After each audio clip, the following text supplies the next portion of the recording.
జననాలు మరణాలు నమోదైతే కనుక ఆ వివరాలను వెరిఫై చేసుకోవడానికి కూడా ఒక వెబ్సైట్ ఉంది. దాన్నే unified births and deaths registration management information system పేరుతోటి UBDMIS అని ఒక వెబ్సైట్ ఉంది. ఇప్పుడు ఒక్కసారి మనం ఆ వెబ్సైట్ ఏముంది, ఎట్లా చూసుకోవచ్చో పరిశీలించి చూద్దాం. ఇప్పుడు మీ ముందు కనబడుతున్నది తెలంగాణ రాష్ట్ర ప్రభుత్వం నిర్వహిస్తున్న జనన మరణాల నమోదు సమాచార వ్యవస్థ. పైన కనపడుతుంది unified birth and death registration management information system government of Telangana. దాని వెబ్సైట్ కూడా పైన మీరు చూడొచ్చు. ఇది వెబ్సైట్ అడ్రస్ UBDMIS. జ్ఞాపకం పెట్టుకోండి, ఇది అందరికీ ఎప్పటికీ అవసరం పడే ఒక వెబ్సైట్. సమాచారం వెతుక్కోవాలి కాబట్టి ప్రతి వాళ్ళు ఇది రాసుకొని పెట్టుకోండి, అవసరమైనప్పుడు ఇలా వెతకడానికి ఉంటుంది. వెబ్సైట్ పేరు ubdmis.telangana.gov.in.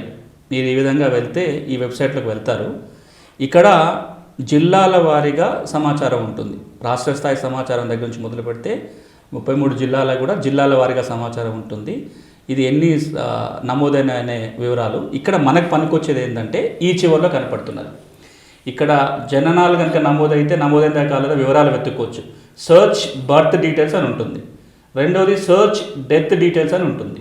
మూడవది సర్చ్ రిజిస్ట్రేషన్ యూనిట్, ఎక్కడ నమోదు చేసుకోవాలి, మనం ఏ యూనిట్ పరిధిలో వస్తామనేది ఇక్కడ వెతుక్కోవచ్చు.